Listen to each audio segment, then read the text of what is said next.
Saludos cordiales, apreciados amigos. Seguimos en la serie con el objetivo de conocer los atributos que transformaron a Jesús el Galileo en una entidad divina inigualable. Cada estudio sobre las raíces del cristianismo es presentado con una exégesis neutra e independiente, fuera de toda confesión religiosa y libre de cualquier dogma. Antes de avanzar, debo señalar que según los evangelios sinópticos, Jesús el Galileo fue un judío idealista que pretendía liberar a su pueblo del yugo romano, pero fue capturado y ejecutado por el delito de sedición. Después de su muerte, sus seguidores le otorgaron muchos atributos divinos, y en este estudio veremos que fue llamado el pan de vida. Este título le fue otorgado por el autor del evangelio atribuido a Juan. Evangelio de Juan capítulo 6 versículos 48 al 50, dice Jesús: Yo soy el pan de vida. Sus padres comieron el maná en el desierto y murieron. Este es el pan que baja del cielo, para que quien lo coma no muera. En la Biblia cristiana Nuevo Testamento, uno de los libros que reúne la mayor carga de antijudaísmo es el Evangelio de Juan. Y por más que sea conocido como el más teológico y espiritual, su contenido constituye un ataque frontal a la fe hebrea, una afrenta abierta a la creencia judaíta. En este texto, y tan solo en este texto, hay dos evidencias irrefutables de la acción deliberada del escritor al ubicar al protagonista de su narrativa en el lugar que le corresponde al Dios de la guerra Yahvé. En este sentido, y antes de examinar ambas evidencias, observe cómo Jesús se dirige al pueblo hebreo. Les dice, sus padres o vuestros padres, dejando claro que el Galileo no es un ciudadano judío. El escritor, consciente o inconscientemente, revela que Jesús es un personaje romano, aunque disfrazado de judío, porque critica las leyes del Dios Yahvé, ataca a las autoridades judías y nunca dice ni hace nada en contra del Imperio Romano. Con esto en mente, examinemos la primera evidencia de que Jesús usurpa la identidad de la deidad hebrea. Se trata del uso de la conocida expresión yo soy, con la que el Dios Yahvé se identificó ante su siervo Moisés en la leyenda del Éxodo. Éxodo capítulo 3, versículo 14, dice lo siguiente: Y respondió Dios a Moisés, yo soy el que soy. Y dijo, así dirás a los hijos de Israel, yo soy me envió a vosotros. Esta frase los escribas anteponían frecuentemente para citar los atributos del Dios Yahvé, como por ejemplo, yo soy tu sanador, yo soy tu salvador o yo soy tu redentor, etc. De igual modo, el Dios Jesús hace uso y abuso del título, como por ejemplo, yo soy la luz del mundo, yo soy la puerta, yo soy el buen pastor, yo soy la resurrección y la vida, yo soy el camino, la verdad y la vida, yo soy la vid verdadera, yo soy el pan de vida, etcétera, etcétera. La segunda evidencia de que Jesús usurpa la identidad de Yahvé e incluso lo supera es al darse a conocer como el pan que baja del cielo con el objetivo de que no muera quien lo coma. El autor presenta a Jesús más poderoso y efectivo que Yahvé, porque el Galileo aterrizó para solucionar el drama de la muerte, que según la mitología hebrea la originó la pareja creada por el dios Yahvé. El escritor de Juan recuerda la tragedia del pueblo en el desierto en manos del Dios torpe e impotente. Por eso el autor le hace decir a Jesús, sus padres comieron el maná en el desierto y murieron, pero yo soy el pan de vida, el pan que baja del cielo para que quien lo coma no muera. La leyenda hebrea del Éxodo cuenta el fracaso del liderazgo del dios Yahvé, en que una caminata de apenas un par de semanas se convirtió en una estadía de 40 largos años. Deuteronomio capítulo 1, versículo 2 dice que desde el monte Horeb hasta Cades Barnea hay 11 días de camino, siguiendo la ruta del monte de Seir. En el Pentateuco se relata que el pueblo liberado por el dios madianita Yahvé enfrentó grandes dificultades, impidiendo el avance hacia la tierra prometida por la deidad. Pero la incapacidad de Yahvé fue ocultada por el escritor, al culpar al pueblo de resistirse al liderazgo divino, actitud que generó problemas y el estancamiento. El pueblo, habituado a la buena vida en Egipto, se llevó la ingrata sorpresa en medio del desierto, sin agua ni comida, siguiendo la orientación de un Dios con una personalidad notoriamente maligna, que no planifica, sino que improvisa y siempre fracasa. El sindicato de hebreos reclamó al patrón Yahvé, y el pueblo hizo huelga de no obedecer al Dios masoquista que les hacía la vida miserable en el desierto. Después de tanto ruego, el Dios narcisista le proporcionó a su pueblo el líquido vital. Éxodo 17:6 dice: He aquí que yo estaré delante de ti allí sobre la peña en Horeb, y golpearás la peña y saldrán de ellas aguas, y beberá el pueblo. Y Moisés lo hizo así en la presencia de los ancianos de Israel. El Dios Yahvé, sin que nadie le pidiera y sin necesidad, había enviado un diluvio matando a millones de niños inocentes. Y ahora, ante una necesidad humanitaria, habilitó una sola fuente de agua. Sí, una sola fuente para un contingente de 600,000 hombres, sin contar a los niños, según Éxodo capítulo 12. La escasa sabiduría del Dios Yahvé es superada fácil y diariamente por cualquier político de nuestro tiempo. Solucionando el tema del agua, que ojalá haya sido potable, persistía el drama del hambre, y la gente una vez más tuvo que rogar y llorar al irresponsable Dios Padre, que les liberó de la esclavitud para tratarles peor en el desierto, sin hogar, sin comida y sin agua. Éxodo 16:35 dice que los israelitas comieron el maná durante 40 años hasta que llegaron a tierra habitada. Lo comieron hasta que llegaron a los confines del país de Canaán. El Dios Yahvé proveyó a su pueblo maná durante 40 largos años diariamente. Sin embargo, el prolongado suministro celestial contradice la maldición pronunciada en contra del primer hombre, en contra de Adán, según Génesis capítulo 3, versículo 19. Decía allí Yahvé: con el sudor de tu rostro comerás el pan hasta que vuelvas a la tierra, porque de ella fuiste tomado, pues polvo eres y al polvo volverás. El Dios Yahvé creó al primer hombre con defecto y en vez de corregir su obra, le condenó a una vida miserable y al final a toda la raza humana porque su producción fue en serie. Con su pueblo en el desierto, Yahvé se olvidó de esta resolución condenatoria perpetua y como no tiene palabra, ni moral, ni memoria, dirigió la entrega de comida rápida. De modo que después de la airada y alocada medida, el Dios Yahvé decide pisotear su conjuro maligno con el fin de aplacar el hambre de su fatigado y desnutrido pueblo. El escriba que creó la leyenda del Éxodo exaltó la calidad del alimento que del cielo caía. Éxodo 16:31 dice: Israel llamó a aquel alimento maná. Era blanco como semilla de cilantro y con sabor a torta de miel.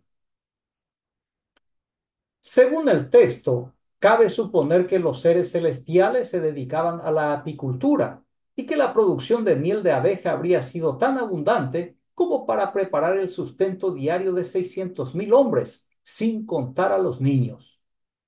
De las mujeres y los animales el escritor ni se acordó, porque se trata de una narrativa teológica a ser utilizada por los sacerdotes para gobernar a un pueblo obligado a creer que fue elegido por el Dios Yahvé. Por eso el escriba puso en la etiqueta del producto maná con sabor a torta de miel, una propaganda que delata que la torta de miel ya era conocida y consumida por el pueblo. Si para el escriba tenía sabor de miel, escuchemos la opinión de los que comieron el maná. Números 21, versículos 4 y 5. Partieron del monte Hor, camino del mar de Suf, rodeando el territorio de Edom. El pueblo se impacientó por el camino, y habló el pueblo contra Dios y contra Moisés. ¿Por qué nos has subido de Egipto para morir en el desierto? Pues no tenemos ni pan ni agua y estamos hastiados de ese manjar miserable. El panadero celestial fue desprestigiado por los consumidores, quienes estaban hartos del plato divino, calificado como una comida miserable o comida chatarra, un plato tan liviano que en vez de nutrir o fortalecer, ni siquiera satisfacía y generaba irritabilidad colectiva. O Yahvé es un Dios pésimo en la cocina, o sus ángeles son demasiados mercantilistas que ni tenían control de calidad y operaba como una panadería clandestina. Además, la entrega era antihigiénica, porque el maná era arrojado a la tierra como para alimentar a los animales acostumbrados a comer del suelo. La gente se habrá atropellado para recoger el maná, porque habrá caído en las letrinas o baños abiertos, aumentando la rabia de los asqueados comensales, la ira de los elegidos para la mesa del Adonai Yahvé.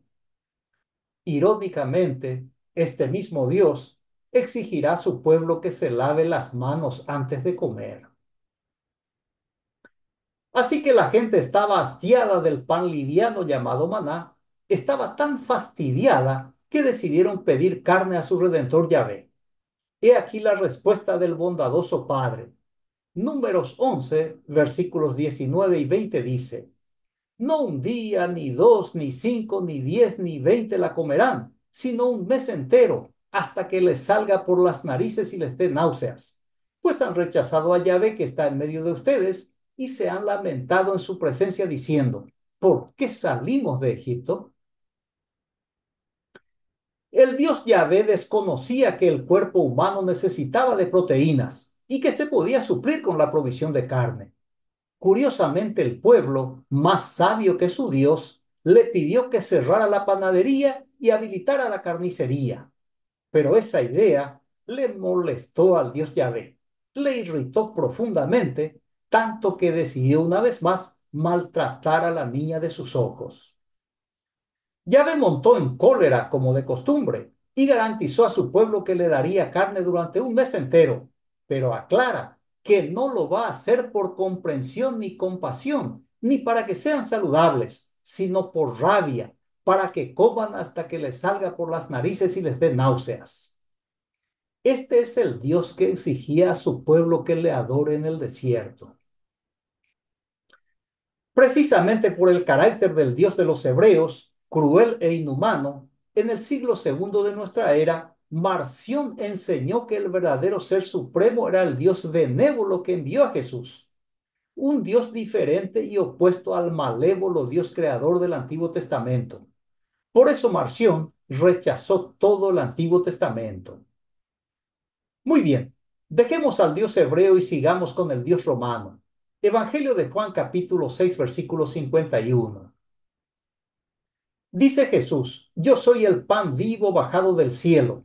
Si uno come de este pan vivirá para siempre, y el pan que yo le voy a dar es mi carne por la vida del mundo. El autor de Juan, inspirado en los errores de Yahvé en el desierto, presenta al maná que no mata, sino que garantiza que su ingesta proporciona vida por siempre. El Galileo subversivo es proclamado como el pan vivo que bajó del cielo, en un claro contraste con el maná que fue arrojado del cielo y que hartó, debilitó y mató a tanta gente. Además de ser el pan vivo, Jesús es el panadero divino, quien otorga a sus seguidores una vida sin fin. Irónicamente, fue su vida la que tuvo fin. Pero Juan no quiere que el lector razone ni cuestione, sino que crea. Por eso insiste en el capítulo 6, versículos 57 y 58 con lo siguiente: Lo mismo que el Padre que vive, me ha enviado y yo vivo por el Padre. También el que me coma vivirá por mí. Este es el pan bajado del cielo, no como el que comieron sus padres y murieron. El que coma este pan vivirá para siempre, decía Jesús. La comparación de Jesús con el Dios de los hebreos es recurrente para subrayar que el Dios romano como pan del cielo produce vida al que consume, mientras que el antiguo pan arrojado por Yahvé a su pueblo produjo muerte. La metáfora de comer ese pan implica creer que Jesús es el dador de la vida sin fin y, por tanto, obedecer a su mandato. El argumento de Juan es el siguiente: así como el Dios Padre le da vida sin fin al Galileo, Jesús también posee el poder de otorgar vida para siempre. Pero el Padre de Jesús no es el Dios Yahvé, y Jesús no es judío. Por eso les dice a los israelitas, sus padres o vuestros padres, en lugar de decir nuestros padres o nuestros antepasados. Ahora bien, además de otorgar la vida para siempre, Jesús, el pan del cielo, tiene el poder de satisfacer el hambre y la sed de quien consuma. Evangelio de Juan capítulo 6 versículos 34 y 35. Entonces le dijeron a Jesús: Señor, danos siempre de ese pan. Les dijo Jesús: Yo soy el pan de vida. El que venga a mí no tendrá hambre, y el que crea en mí no tendrá nunca sed. La condición para obtener la satisfacción es recurrir a Jesús, al pan de vida, lógicamente con la fe o la creencia de que Él es quien dice ser, y creer que tiene el poder de aplacar el hambre y la sed de una vez y para siempre. La metáfora significa obedecer a Jesús a través de la fe, y con eso sentirse satisfecho o realizado. Es decir, que es una cuestión mental de conformarse con una promesa intangible e ilusoria. El autor de Juan está invitando a sus lectores a seguir al Dios romano, a Jesús el Galileo, creyendo en él y aplicando sus instrucciones. Es el mismo modelo del Dios judaíta Yahvé. Amós capítulo 4, versículo 6 decía Yahvé: Os hice pasar hambre en todas vuestras ciudades y hubo falta de pan en todos vuestros pueblos, mas no os volvisteis a mí, dice Jehová.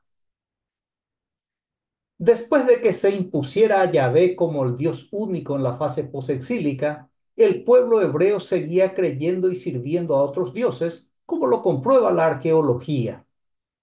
Yahvé tuvo que competir, con sus ex esposas, la diosa Ashera y Anat, y con los dioses El y todos los Baales.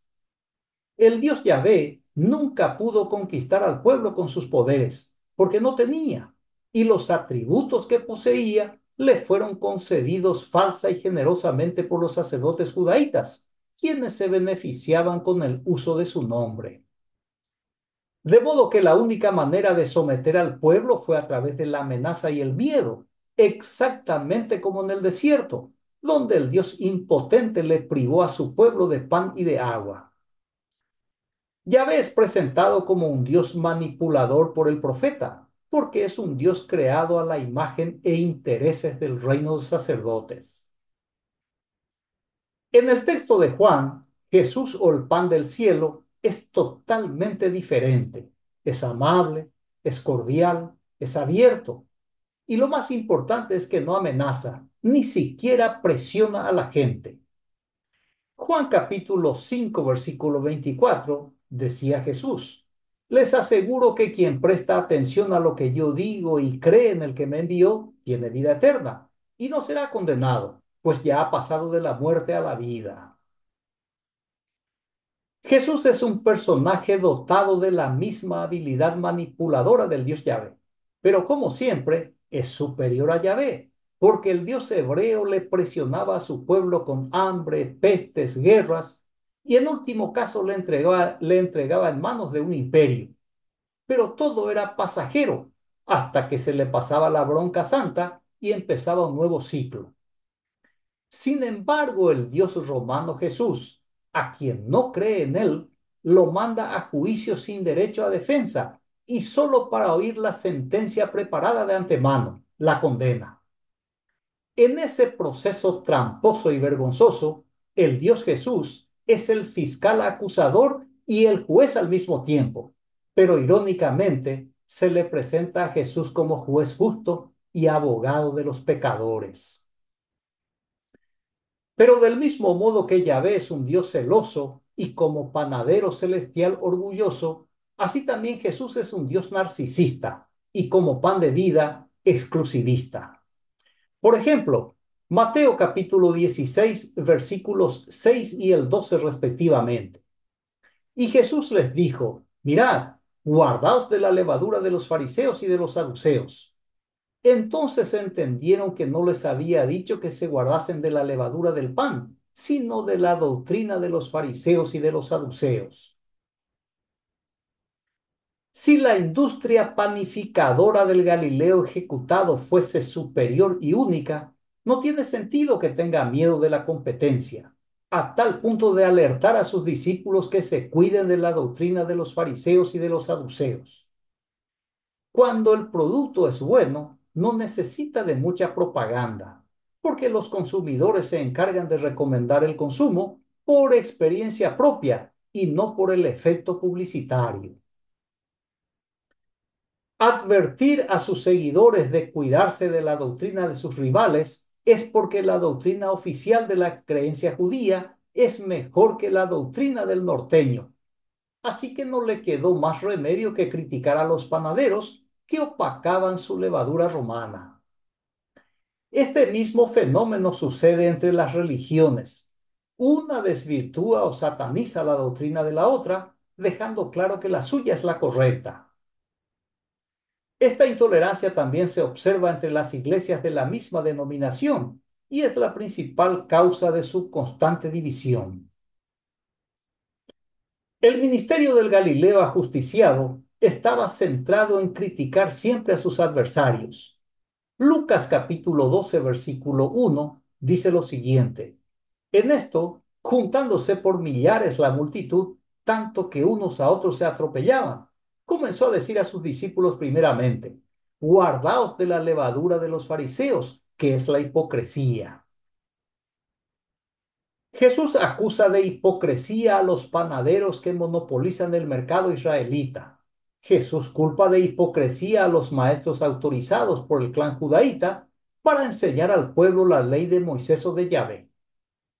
Corresponde ahora verificar si el Galileo ejecutado posee la necesaria autoridad moral como para acusar a otros de hipocresía. Mateo capítulo 5, versículo 17, dice Jesús: no penséis que he venido para abrogar la ley o los profetas. No he venido para abrogar, sino para cumplir.